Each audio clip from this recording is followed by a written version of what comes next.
Hello and welcome to the 31st gathering of the Adventure Party on this, the 8th of November. I'm your party leader, Brad Ludwig. We ask that you peace tie your swords, holster your blasters, and take copious notes on player interactions with your game while you are gathered at the meeting table. Our guest this evening is Eric. Can you pronounce your last name, Eric? Jome. Okay.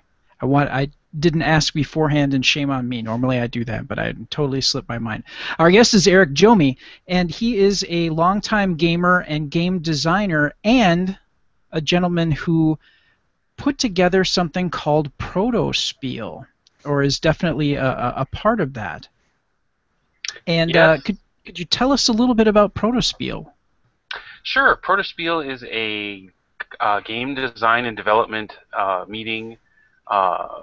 It's been held for a lot of years in Michigan. We're doing coming up on our 6th meeting here, 5th year of meeting here in Milwaukee. I operate Protospiel Milwaukee. There's another one in Madison and soon to be one in Minnesota as well. Oh, nice. It's collaborative game design and development. So we get together, and if you have a game that you're working on and need help with, there are a lot of other people in that position too. And what they do is we trade time. So you help me with my games, and then in return I help you with yours. Playtest, design, all sorts of things. That's very cool. And we'll get more into the Q&A on that because I'm really fascinated because I want to know more about this because this sounds like something that you could kind of transplant into other areas as well, and it sounds like you guys are branching out to other cities and kind of crowdsourcing making better games, and that's really cool. And we'd love to get information to folks if they wanted to put one in their particular city where they live and keep spreading that along to make better games for everyone. Great idea. Our second in command here is Glenn Bittner, and he is a movie reviewer. He does a show on YouTube's called The B-Movie Bunker, and he's also the creator of the RPG Mistrunner. How are you this evening, Glenn? Good. How are you?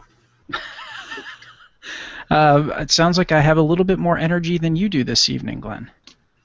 Yeah, I got home at like 5 o'clock this morning. Oh, boy.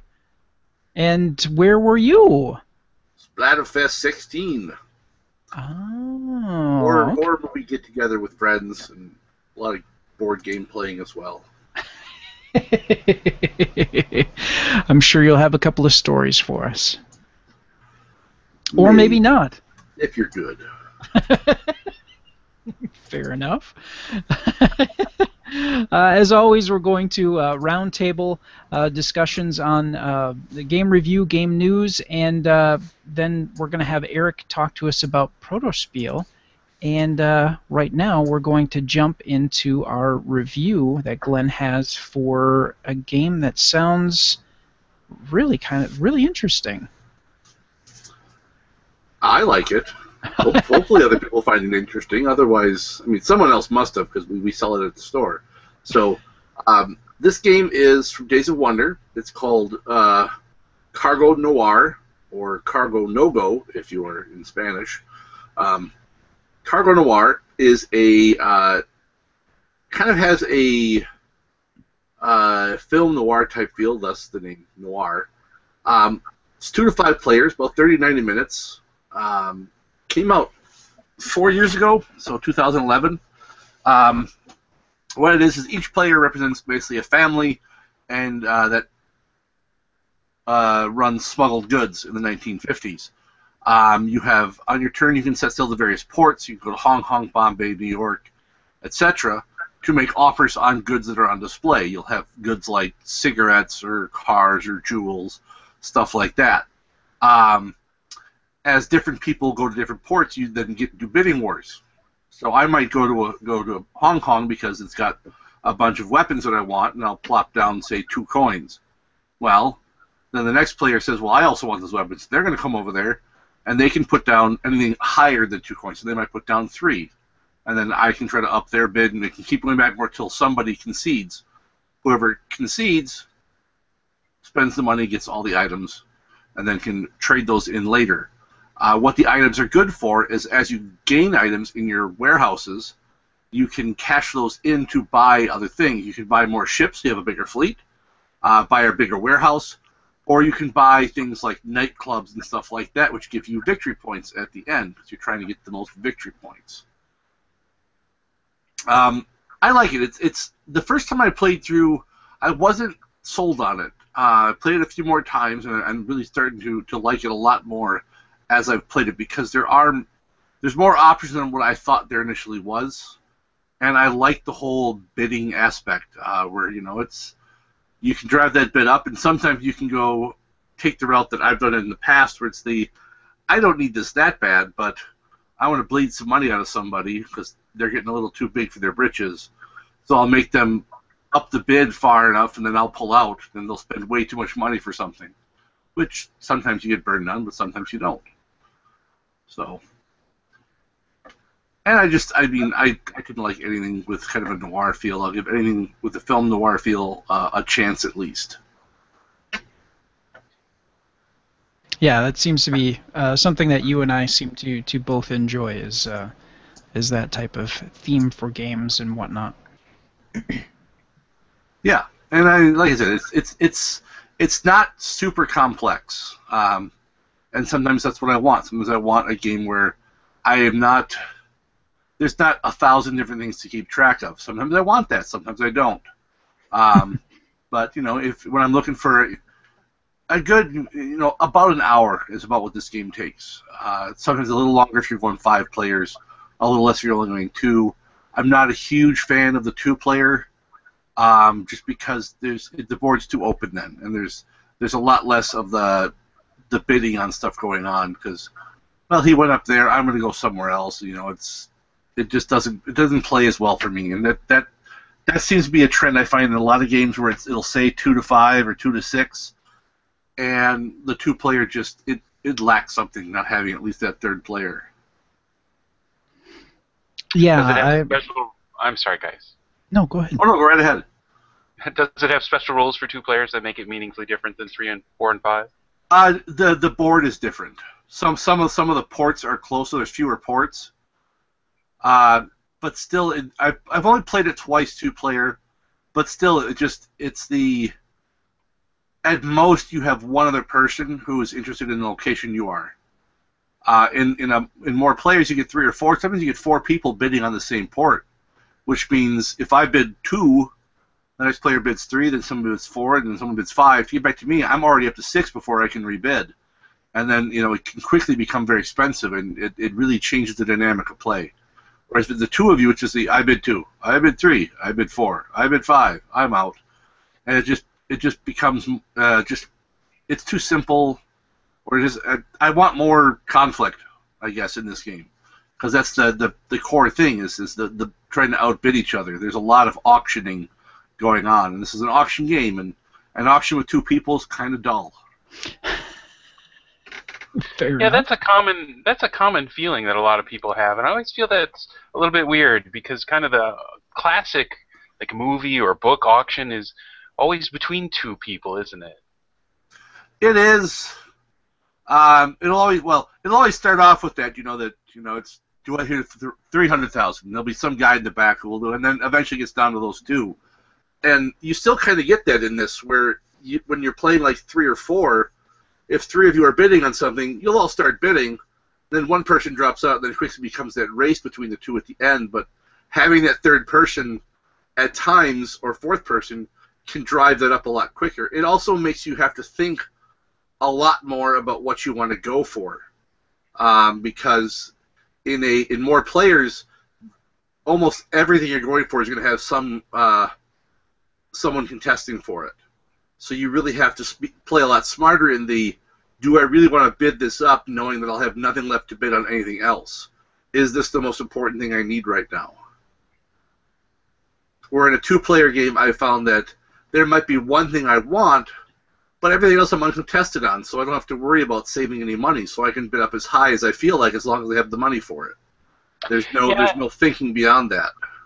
Yeah, I often think that 2-player auction game is often limited not because there are 2 people bidding against each other, that's the essence of a good auction, but rather because all the stuff that we're bidding on only falls into your lap or my lap. So there's no diversity of results. Exactly. That as well. All right. We've really covered the number of players, about how long a game can run. It looks like ages 10 and up, so this is a good family game for fifth graders and up.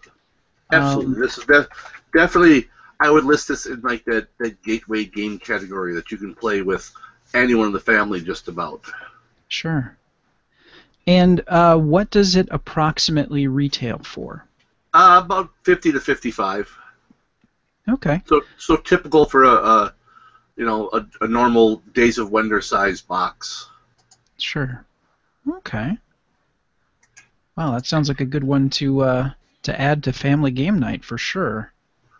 Glenn, is there anything that stands out for you in the production quality of the game? Is it particularly pretty or? Well, I mean, I like the art. It's got, it's a little cartoonish, but it's still got a little bit of that noir feel to it. I like the little plastic boats. So you actually have little plastic boats that you send off to the ports, and you get actual they're big plastic coins for the money. And I like that it's got some, when you're bidding an auction, it's nice to have something that has some heft to throw in there. I mean, bills are fine and all, but to be able to plunk down a stack of coins and be like, I'm bidding 8. That's got that. It's got that weight and it's got that size to it. So he'll see that stack there, and they're like, no, you can have that. And for those of you who are checking us out on YouTube, I'm flipping through some pictures from BoardGameGeek.com for this particular game, and we're taking a look at the pieces that are available. Some hefty stacks of coins, the different colored boats, and the cards. And what is the singular boat there in the lower left corner? The prize? That signifies first player, I believe, if I remember right. Okay. Oh, gotcha. All right, Yeah. Cool. Very cool. All right. Well, that's a good recommendation, Glenn. I really appreciate that. Thanks. And now we're going to move on to the news, and Fantasy Flight Games right now has the license for the Star Wars RPG, and they are releasing a new supplement book called The Chronicles of the Gatekeeper. What if you had the ability to learn a very important power? What if you could learn to accurately predict what any sentient creature would do? That's almost as good as seeing the future constantly right in front of your face. Just think how easily you could manipulate people if you knew exactly how they would react. What sort of moral questions does that open up for you? That's a very good question. These are the questions asked in this new adventure. The players come into possession of an ancient holocron with such knowledge, but it's more than just read book, gain power. They'll have to travel across the galaxy in order to make this work, and they'll have quite a challenge ahead of them. And this new supplement is available now. And my question, Glenn, I know that Board Game Barrister does more of the board games than RPG. What have you heard about this latest version of the Star Wars RPG? As far as what I've heard that it's out. Fair enough. I don't follow. I've gotten a couple of staff who are really big in the Star Wars RPG. One of my staff members actually already bought this. It just came out Friday.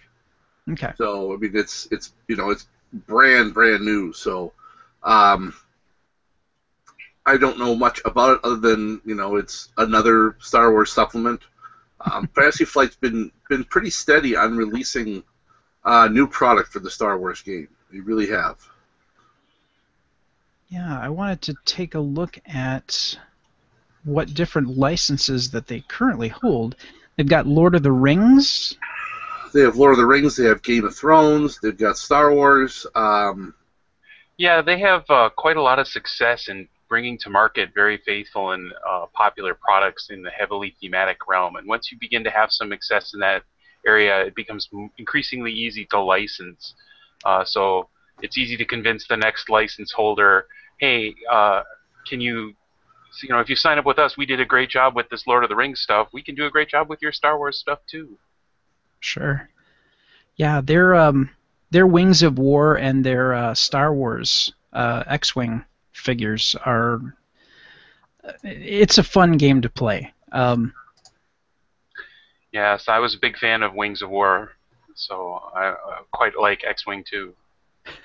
I actually had a friend of mine build a huge wooden box to have different layers of all of his Wings of War planes that he had. He had so many of them, he needed to construct an actual custom case to carry everything. So, and Yeah, we Glenn, I'm surprised you haven't had a chance to play the new Star Wars RPG. It's been out for a while. Their first book was Edge of Empire, right? Yes. I haven't really gotten around to it. I mean, I don't have a regular group that I play with for RPG games anymore. So I mean, I've read a little bit through Age of Rebellion. Hmm. I borrowed the starter set from a friend. I was actually going to try something out, and it just never happened. So it is on my list definitely to try. And some of my staff actually currently are involved in an ongoing game.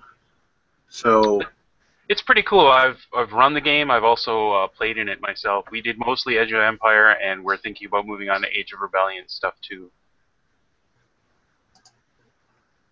nice. I'm trying to remember. I played the Star Wars RPG back in the 90s, and I can't remember who the license holder was then.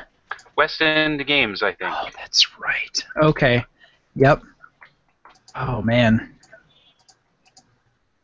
I think that was probably the second or third other RPG that I played. I was like pretty much strictly D&D, and then it's like, oh, there's other games out there. Too And true, too true. yeah. Who wouldn't want to play in Star Wars, though? Everybody loves Star Wars. Oh, absolutely. Edge of Empire does a really good job. Their first book, they had a very clever premise, because the classic problem with the Star Wars setting is, well, I want to be a Jedi, and so does everybody else, right? Yeah. And we can't all be Jedis, or it gets pretty boring pretty quick. So, Yeah. Edge of Empire, the first book in the series for the Star Wars Fantasy Flight role-playing game, uh, is really kind of that Han Solo, Chewbacca flying around in the Millennium Falcon kind of thing. It's you play as roguish types. Like one of the early adventures they have is a jewel heist, basically. So. Oh, nice. Okay. Yeah, I think when I played the West End Games version, I think that the game master said, okay, we only get one Jedi in the group, and you have to fight it out as to who's going to be that Jedi. But one is the absolute maximum you can have in the party. So. Yeah, one of the neat things about this is it's got a very narrative-driven role-playing game system. They use custom dice for conflict resolution, and one of the things the dice do is that you roll kind of dice that are good for you and dice that are bad for you at the same time. And if you don't get more goods than bads on the dice, bad things happen, but it's kind of open to interpretation by the GM as to how that bad will turn out. Glenn, do you guys sell at the Barrister the custom dice for the system? oh yeah. I think you have to. Yeah, you really can't play it without it. You read through the rules. There's no way to substitute out for your favorite dice. You're gonna have to develop a new favorite dice with this game. So It almost sounds a little bit like the Fate system. a little, it's definitely you see some of this in the fifth edition of D&D and this type of game. I think that there's been a lot of cross-pollination back from the indie role-playing game movement back into more mainstream or larger publishing titles. So you see this has a fate point economy thing in it, a vague simulation of that where light side, dark side points, and the GM spends dark side points to make things worse for your team, and Sure. you spend light side points, and it's just flipping points back and forth in the middle of the table. So Okay. that's kind of something straight out of Fate, sort of. So Yeah, it's got a lot of indie sensibilities. That actually sounds really, really interesting. See, now I wish I had more time to play more RPGs. If I'd you were love going to to. pick up one and it was going to be something other than D&D, this would probably be the way to go. The Star Wars game has really dominated the marketplace for role-playing games after, of course, the 800-pound gorillas of D&D and Pathfinder. So, Yep. All right. All right. Well, head on out to your local gaming store and pick this up. Excellent. Okay. Well, we're going to continue on with the gaming news. We've got Ryan Murphy, who does the Galactic Gaming News kind of supplement news for us, and he focuses more on the digital side of gaming, console games, computer games. And Ryan has another update for us. So take it away, Ryan. All right. Thanks, Ryan. Next up, we're going to talk about our Kickstarter Spotlight. And last week, we talked about Cheap Ass Games revamp.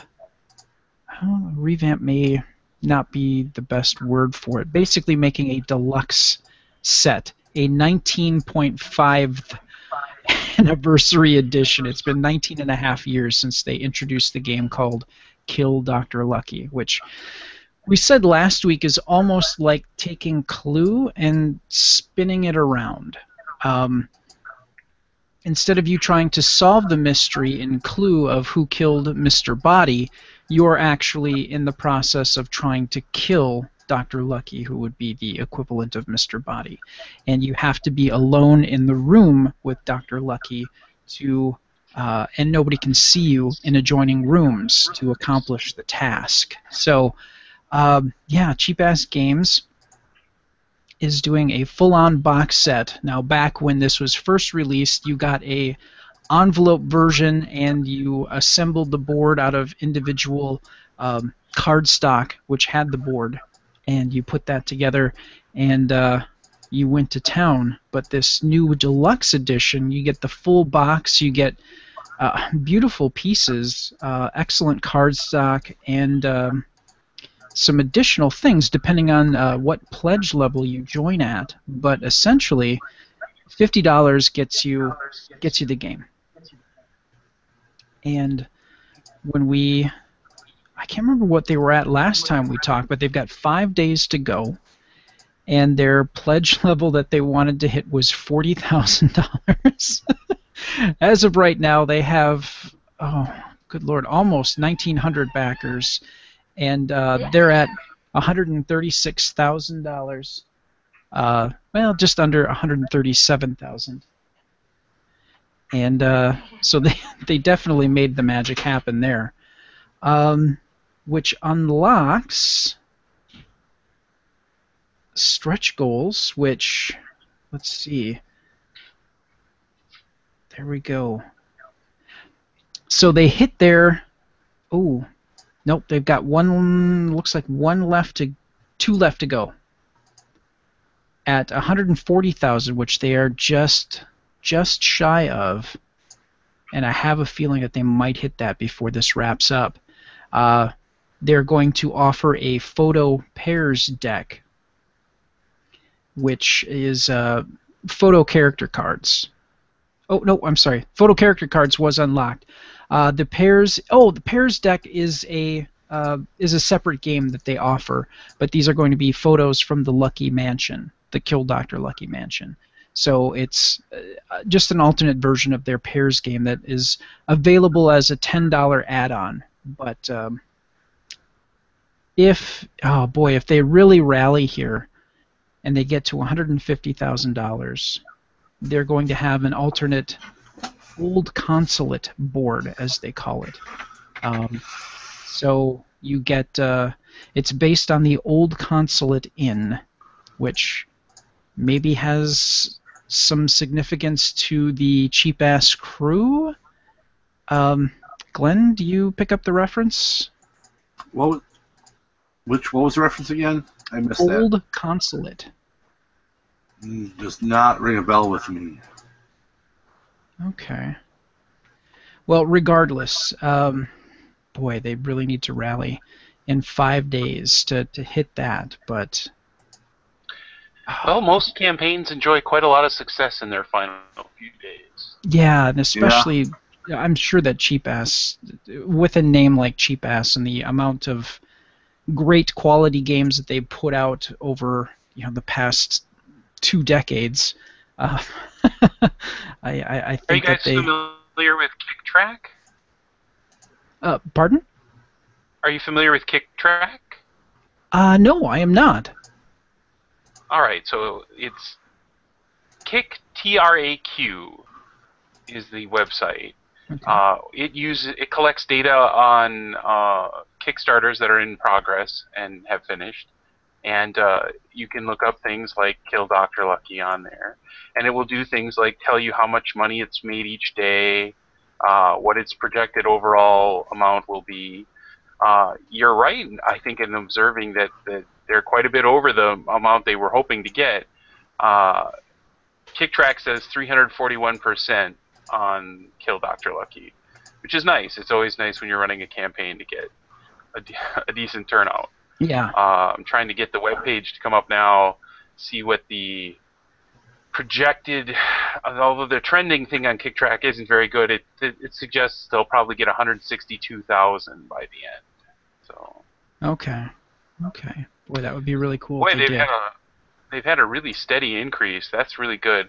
Most Kickstarters have a lull in the middle where very few people pledge, and these guys seem to be doing pretty good in the middle. Who knows? Maybe they'll make it. Yeah, I wish those guys such success because they've given so much to so many for such a low cost. Yeah, that was their right in the company name, eh? Cheap ass games, absolutely. And when we talked about, boy, I think it's when we had Roland Coons on talking about his game company that's kind of along the lines of Cheap Ass, and I had some of my like Renfield, like the original, and in the white envelope. And again, that the focus of Cheap Ass always was, get somebody a really good game for $8, and then you recycle Monopoly money, or maybe it's making an assumption that you have six-sided dice, and so on. So it's basically getting you the core to get you up and running for a game, and just making assumptions that you already own the other bits. So, and highly successful.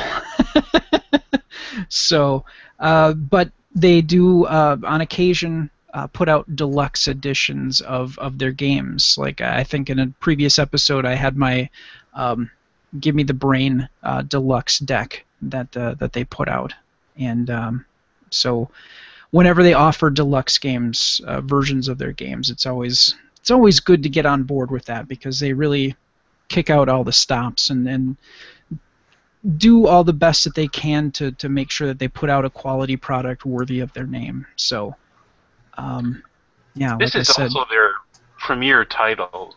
Cheap Ass Games' biggest and most successful title was Kill Dr. Lucky. So, Yeah. to the point that people will even do cosplaying, live-action, full-size events at conventions, in which people dress up as the characters and play out the game standing on a convention floor. So it's a big title for them. see, I would love to go to a convention and be a part of something like that. That would be really cool. Like we said, $50 gets you the game, and that's, we were talking about Glenn's game. And now, of course, the name totally escapes me. Cargo Noir, same price range, but we can tell you from 20 years of them having this game out, the Kill Dr. Lucky game out, it is a great game, and definitely well worth playing and well worth owning a good quality premier edition of the game. So if you haven't jumped on board this Kickstarter, I think I'm safe in saying all three of us would recommend definitely getting a copy of this. So, of course, I am speaking for the two of you. Would I be presuming too much? No. No, Kill Dr. Lucky is a very solid game. Definitely worth having in your game closet. Okay, so that's a wrap up for last week's Kickstarter. What do you have for us this week, Glenn? Well, this one's not so much a game as it is a game aid if you are doing, say, a Star Wars LARP. Oh, Glenn. They have made a foam lightsaber that actually lights up. So this is Calamasil, their LED saber. So it's an actual lightsaber you can do basically kind of, you can actually sword fight with while still having the light up glow of a lightsaber, as opposed to the typical ones where if you have a light up one, it's made of like, glass or plastic, which would smash if you hit something with it, or you just have foam that doesn't light up. This gives you the joy of both worlds. You can hit people with a lightsaber now without, actually killing them or chopping their arms off or leaving them on the side of a volcano to burn to death and then become Darth Vader, who will then wreak havoc for years and years and years. My. Yeah. There's another one where they have an interesting goal where their goal is 56,100. I'm sorry. Their goal is $38,529. They have made so far $56,129. Now, this is not a cheap item to get in on. No. They've got a couple smaller things you can get in on, or you can get a handle, or just for $130 you can get, $99, because this is, I believe, Canadian money. $99 you can get just the foam lightsaber, no electronics. To get actually the light up, where it'll light up the blade and everything, that starts at $172.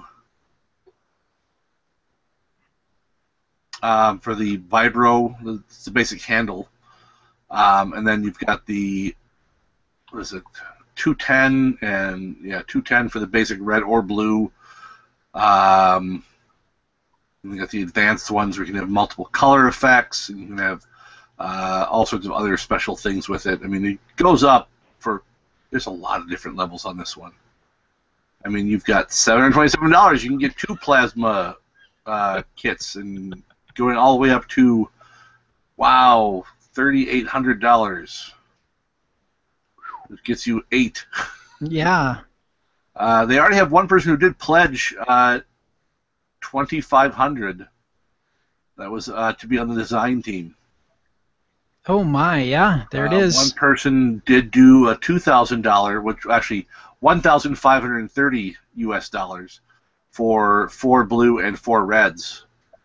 So it's some pretty nice stuff. I mean, it's got, if you go to like with the Master, which is the more expensive one, you've got the replaceable blade, the different colors, different color patterns. It has Bluetooth, iOS, Android apps. It has a belt clip. It's got upgradable firmware. It's got a sound and speaker, a motion detector, and a USB charger. So, you really want to go all out, man. You pick up, one of the master class ones, which start at $344, which sounds like a lot of money, but dude, it's a lightsaber. A lightsaber you can actually hit people with. Yeah. So, oh wow. And that's for the super advanced one. That's the master. And if you just want to light up one, you can go with the basic Vibro, which, as I said, was 172. No, 210. I'm sorry, 210. Oh, there. Or no, 172. That's correct. God, there's like 58 different pledge levels, so it's hard to keep track of them all. Yeah, it's a little confusing. Yeah, so they're definitely going to go through with this because, as I said, the goal was 38,529, 259. They're already at 56, 129. There's still 24 days to go. So. Yeah, and as I recall, and as soon as you mentioned this, I'm like, oh, I think it was on IO9. Yeah, that's where I originally found it, was on IO9. Okay, yeah. That might explain their big jump. Yeah. Well, they only have 140 backers, so they've raised $56,000 with 140 people. Yeah, well, and to be honest, with all the hype with Star Wars right now, this was the Yep. perfect time to release it. Yeah. I mean, dude, they have 28 people who pledged $727 to get 2 of the masters. Yeah. That's a lot. That's almost half their money right there. Is those 28 people? Yep. Die-hard fans. So yeah, if you are a huge fan of Star Wars and want to have a safe sword that you can actually swing around and not worry about breaking it or hurting someone or breaking vases and stuff in your home, swinging it around. Yeah, this is the way to go. Yeah, and I mean the company. I don't know if I'm pronouncing it right, but Calamisil or Calimisil or whatever it is. I mean, they've been doing foam weaponry for a long time. I mean, these guys know what they're doing already. So I mean, they're not just. This isn't the first thing they've done. I mean, they already do foam swords and axes and all that stuff, and armor, clothing, all sorts of stuff. They already do. So they've been, if you're a LARPer and you do this kind of stuff, you probably have already heard of them.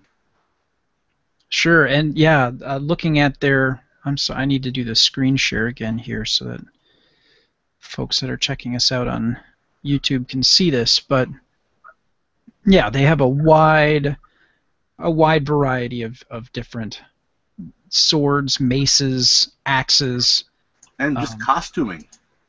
the bat. Yeah, they've got a lot. Atlantean. Oh wow. And they do metal armor as well. So. Yep. So I mean, they've been doing a lot of stuff. Not their first rodeo, so you know not that. Not their first rodeo. Definitely not. To be a successful company like to offer that variety of different product.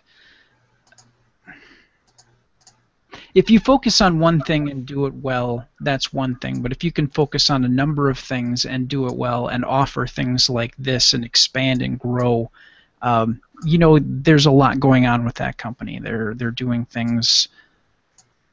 Well, you can infer that they're doing things very well, and they're going to. You don't have that kind of success by putting out a crap product. So, if you have plenty of money that you is burning a hole in your pocket, and you have $172, and you want to get yourself ready for Star Wars premiere parties, this might be the way for you to go to get a really nice looking LED saber. And they're being very careful not to say lightsaber, so they don't get sued by Disney. LED saber. Yes. So. No, that's a very good find and a great share. Very cool. All right. Well, we're going to move on now with our discussion with Eric about Protospiel. Now, he talked a little bit about Protospiel, what it is, and kind of what the mission is, and that is to kind of crowdsource making better games. So if you have a game idea, you get together with folks from the local, what do you want to call it, the local group of Protospielers, and discuss the game idea that you have, or as you walk through the stages, it sounds like you keep getting feedback and tweak your game to make it as good as you possibly can based on that feedback and notes that you're taking through the process. So how did you get involved? I guess that would be my first question, Eric. Well, I got involved probably about 2010-ish or so. I'm friends with some people who do run some game companies, do some game production, and they were headed off to the Mother event in Michigan. So Protospiel is a convention, a game convention, and it'll often have 100, 140, 150 attendees. Almost all of them game designers, all interested in working on not just one, but usually several games each. That needs a lot of testing. So my friend James suggested, why don't you come along? You're pretty good at testing these things and enjoy playing games in general. And so I did. And there was also a contest that was held through the Chicago Toy and Game Fair that I had participated in. I do enjoy participating in online game design contests, although I haven't done as many recently as I used to do. Um, and I had done pretty well in our local in a local meetup. They had voted my game at the time to go to the Chicago Toy and Game Fair and get pitched to a company, Rio Grande Games. Hmm. I wish the pitch had gone better. The game was a little rough around the edges, and I think not quite the thing that they were looking for. But between that experience with the Chicago Toy and Game Fair and heading out to Protospiel in Michigan, that's how we kind of got started on it. So. Okay. What's the difference between? Okay. Let me back this up. If somebody is critiquing a game, what is the best? Boy, I'm trying to find a good way to phrase this. Anybody can say anything they want to about a game. What makes a good quality piece of feedback on a game? Ooh, right to the jugular with the tough question. I've written a lot of big articles about how to be an effective playtester. I could share some links at some point with you. Yes, I'd have please. to dig them up. But to be a good playtester is really depends on a variety of things. First, I think that one of the things you need to do is find a way to look beyond your personal tastes. Not every game is for every person, and if all you're going to do is play a game and say, well, I liked it or I didn't like it, that's not really helping very much in the Protospiel design and development. See, when you're working with other designers, other artists in building their games and building your games, we're not just here to like it or not like it. We're here to work on it and make it better. So a big part of that is finding a way to look past your personal taste and say, well, ask questions, ask intriguing and insightful questions about the game you're looking at. Is this game for a particular group of people? Will that particular group of people like it? Is it not going to match for the kind of tastes of the particular group? Is it not focused on a particular group? A lot of those things you can get out at the beginning of a good playtest session. Starts off with asking the designer, what are you looking to get out of this test? Sure. Are you looking for, did I have a good time? Or are we looking to evaluate, hey, I just added this new starting position and I want to know whether it's good or bad for the game. So sometimes it can be very specific, but I think the best thing you want to do is try to find the context that this game is supposed to exist in and evaluate it from that capacity. Okay. How hard would you say it is to put aside personal bias and personal preference to give a really good quality review? I think that's a practice skill. Playtesting is a lot like designing, is a lot like a lot of things. It's the more you do it, the more you work at it, the better you get. But anybody, I mean, there's value in even not doing that. Even though I think there's a lot of the elite level playtest is one that looks past your personal preferences. Even a basic level playtest is really valuable.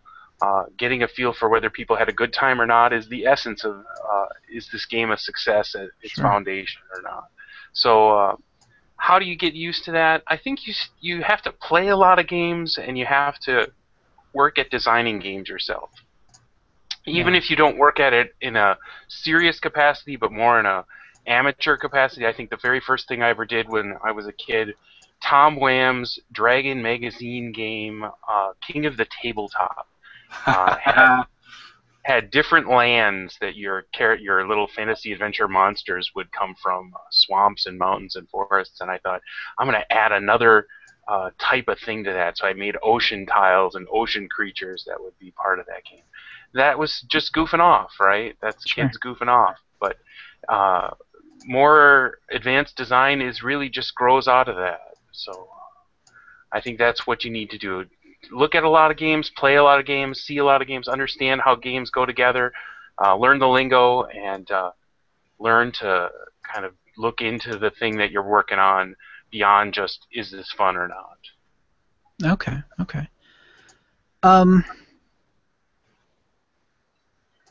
I guess my next question would be, Glenn and I have talked about in the past that it is possible to make a fun game out of just about any situation or premise. Based on your experience and the testing that you've done, would you say that that is an accurate statement, or would you put a caveat on that? Well, a lot of things are fun based not so much on what you're doing, but who you're with. So yeah, a Okay. lot of things can be fun. Sure. Even misery can be fun with the right people. So we often have a lot of fun playtesting games, even if they're pretty rough around the edges at Protospiel. That has a lot to do with spending time with people who are your peers and working on the project together. But yeah, you guys are right. I mean, there's some things that push people's buttons or boundaries. I guess I've seen a lot of games like that over the years, and I'm not sure those are as successful as other things. But that range is pretty big, and I think it's pretty obvious in terms of human nature the things that aren't going to work out as well. I've certainly seen some exotic subject matter in games that maybe wasn't the best choice. Fair enough. In the process of uh, seeing all these games and testing them, can you think of any game that the first time it was brought to the table, notes were given back and the designer went back to the drawing board, and based on those notes, the game almost changed entirely? Would you say you've seen some games like that where it's like they started out with maybe a specific premise, and then based on those notes, it like diverged radically from the original vision? Have you seen things like that? Many, many times. I'm Okay. personally responsible for that. I've had it happen to many of my own games. That is my favorite way to work on games during a Protospiel design convention. Uh, the king of try it, change it, try it again. Sure. This all comes out of a very common design paradigm for computer software called Agile, where you want to Yeah. interact with your users and get an improvement in the result right away by changing things as you go. Many playtests of games will change the game as it goes, and many games start off, especially because essentially a game designer is an artist, and you often have a vision for art, and the art vision that you have at first may seem like a great idea to you in your mind or on paper, but the more you work at it, the more it doesn't come together in the right way, and you're forced to go off in a new direction and change things to make them better. So yes, that is a very common situation. Okay. Where would you say that you find some of your greatest inspiration for games in the games that you design and put together? Definitely, I'd say there are really two things. The first thing is playing games, and the second thing is being with gamers. Nothing really gets you going on games like seeing other games, seeing neat ideas in other games, seeing neat themes, seeing neat mechanisms. Playing games is just leads to more gaming, leads to more gaming. Geekdom leads to more geekdom. So that's definitely the one of the founding principles of Protospiel is collaboration. You're there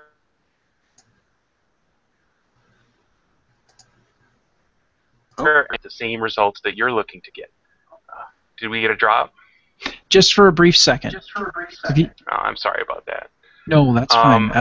Would you back that up and say that one more time, please? You're spending time at an event like Protospiel, a collaborative design and development event with people who are your peers, and these are the best people because that's the essence of collaboration, putting multiple people's experience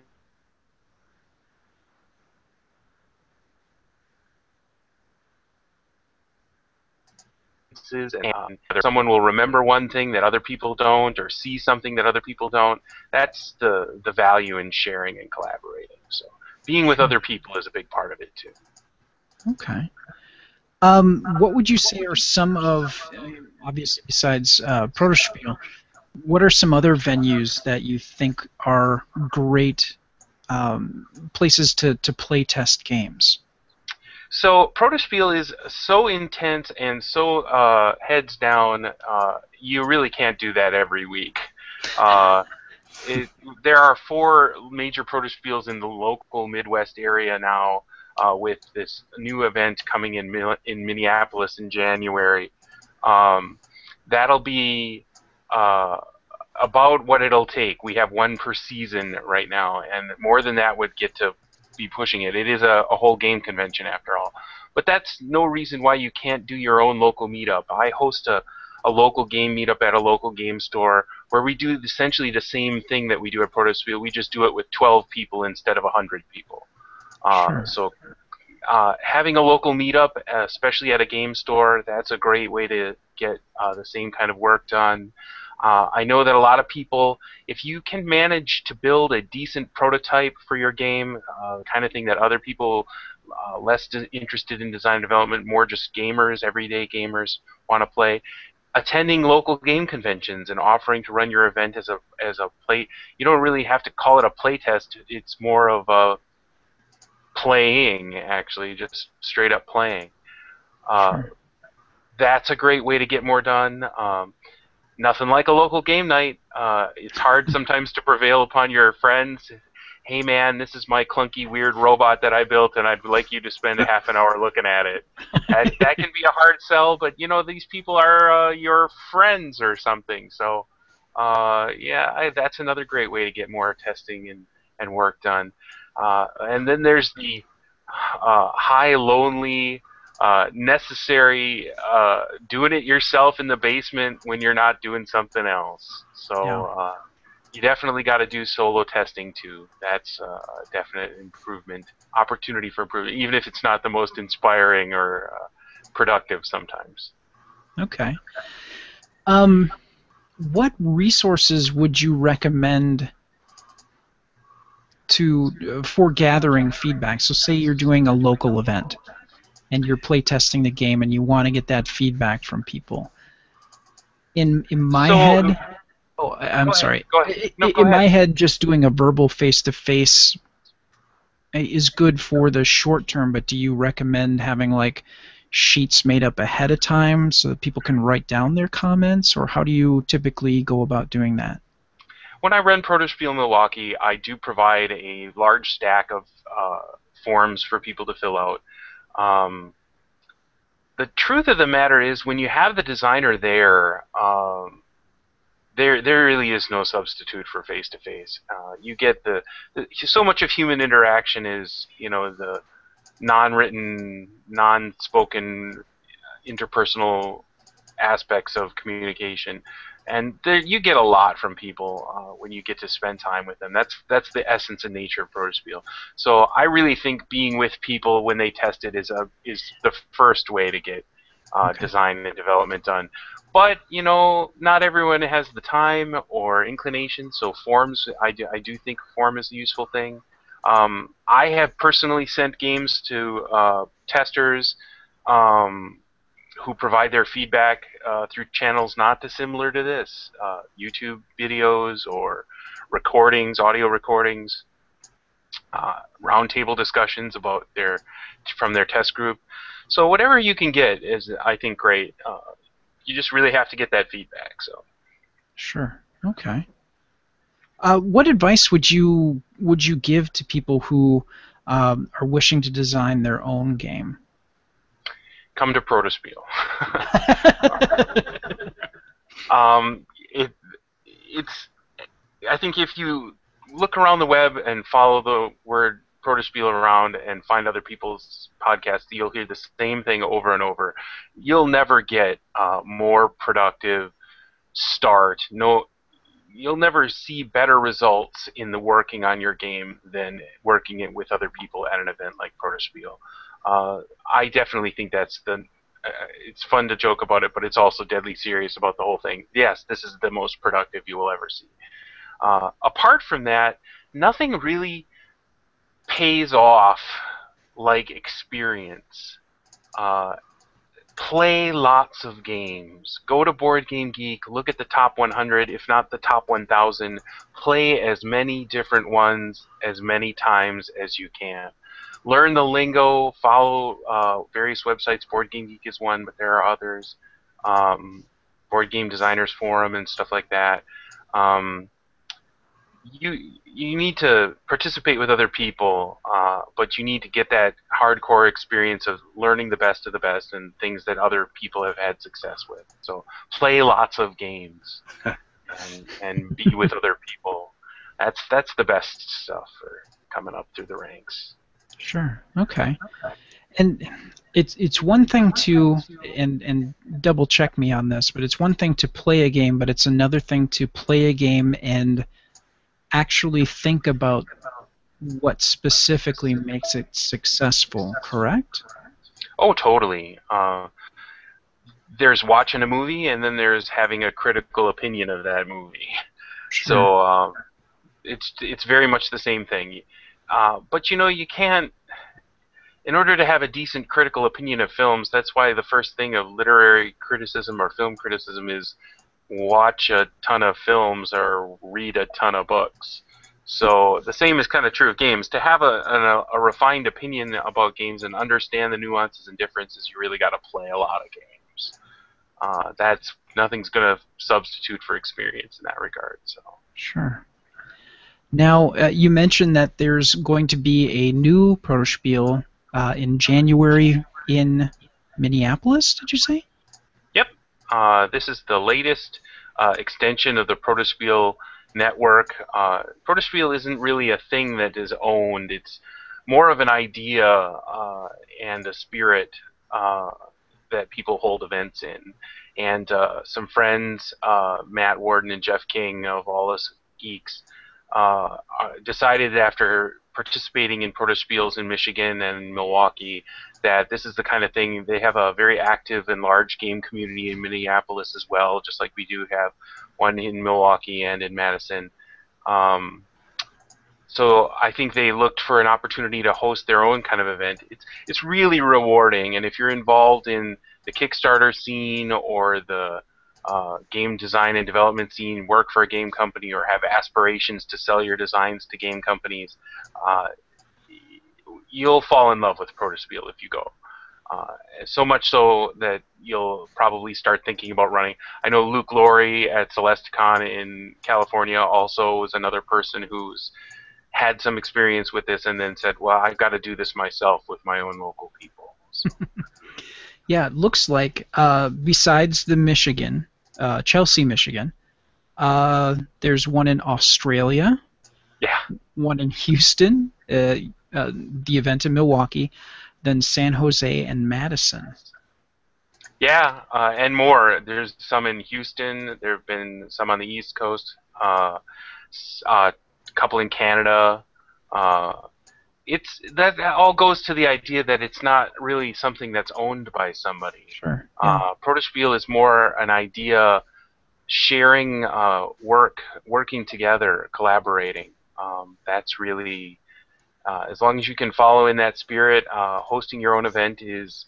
We often have. There are several big Facebook groups that one in particular for Protospiel, where we often get people coming by and just like, how can I run my own person? Well, first of all, you do what I did, which is rent a ballroom. I guess there's no step before deciding I'm gonna do it. Like there's nobody Sure. to check with. There's nothing to do.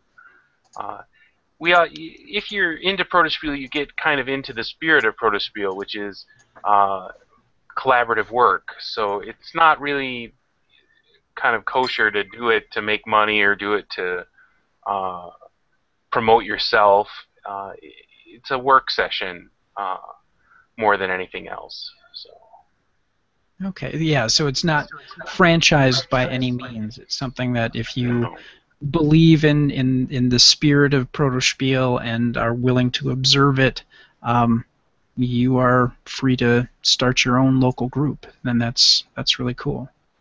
And you don't have to start with something so ambitious as renting a ballroom and having a big convention. Like I said, we spend more time of the year is on local meetup groups. So nothing will help you get started like starting a meetup group at your local game store and inviting people to bring their games to test. Absolutely.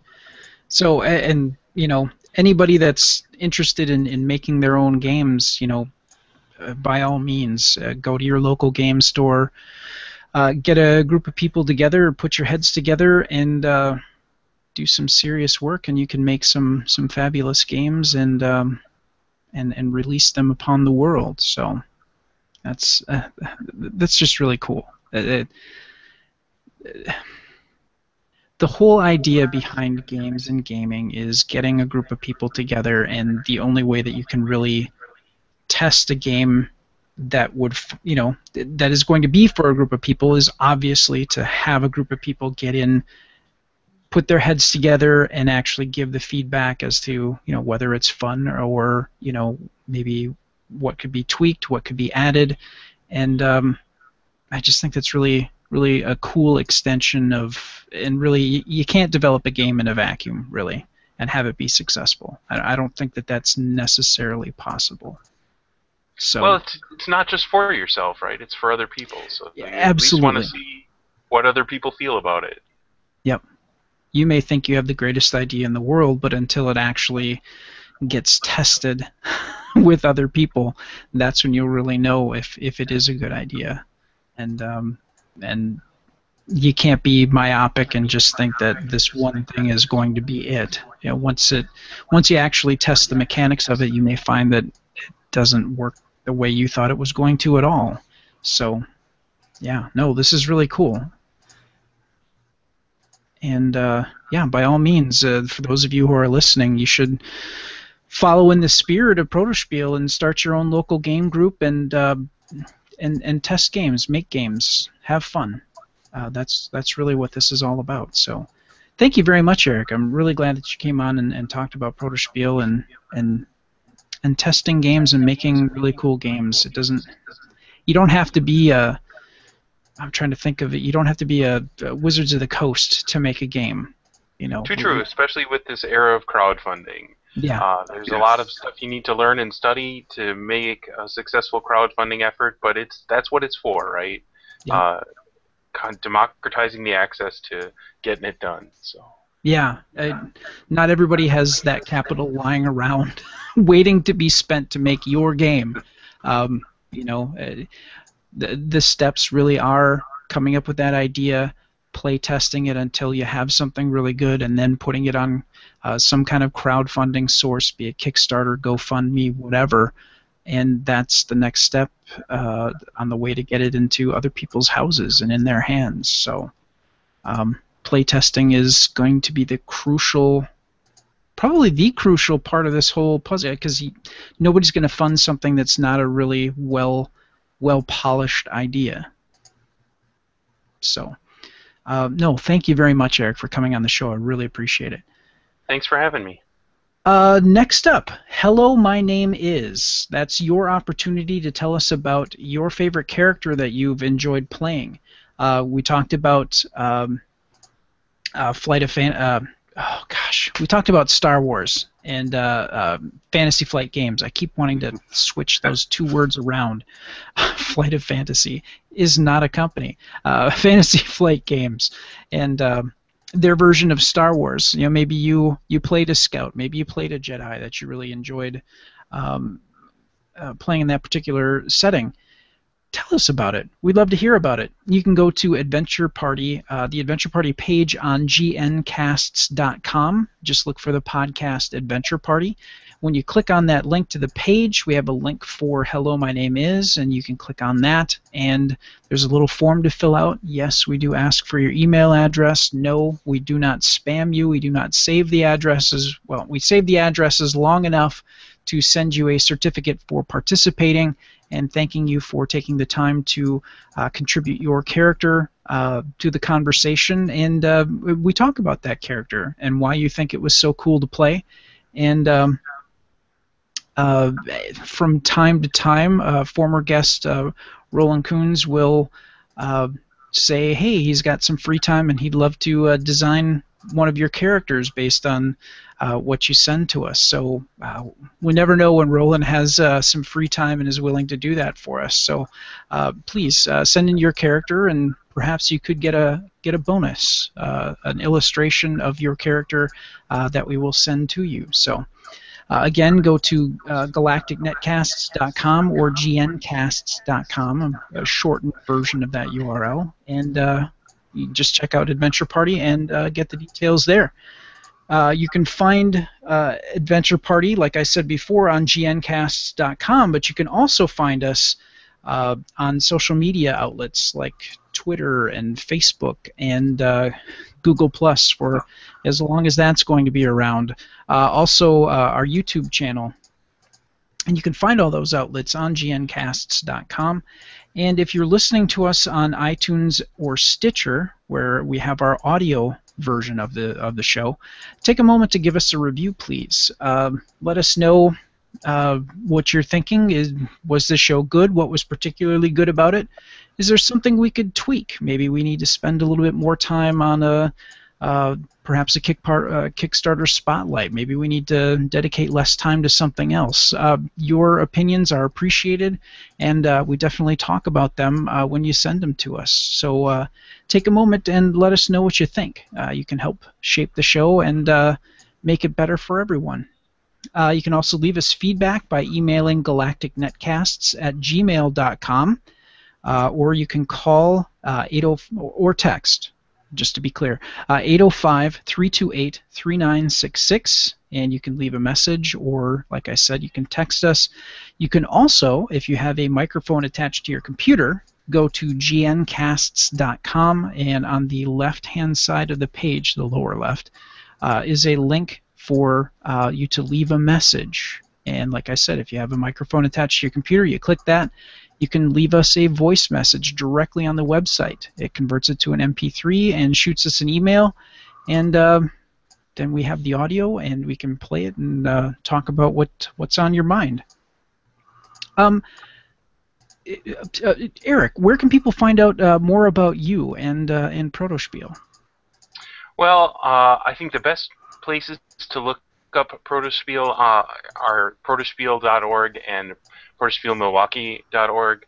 Protospiel is P-R-O-T-O, like prototype, and S-P-I-E-L, Spiel, German for game. So Protospiel. I'll send you guys some links. Perhaps you can include them with this video. Yes. That'll cover a lot of the different events that we have. But it's also the kind of thing you can just look up on Google. Yes, the best links right away. So Google's an amazing thing. Yeah, that's protospiel.org. And yes, we will include the links in the show notes for the audio and video version of this particular episode. All right, and Glenn, where can people find out more about the mighty Glenn Bittner? You can find out more about me on the Facebook. Just follow. You can be friends with me. I like friends. Or Beamery Bunker or Mr. the RPG. You can find me on YouTube, Naked Hobo Productions, and Beamery Bunker, or just follow me on Twitter at Naked Hobo. Never gets old. All right. Thanks to you, Eric, and you, Glenn. And thank you, listeners, for joining us at the Adventure Party. May your characters never die and your adventures always be epic. Thank you, and good night.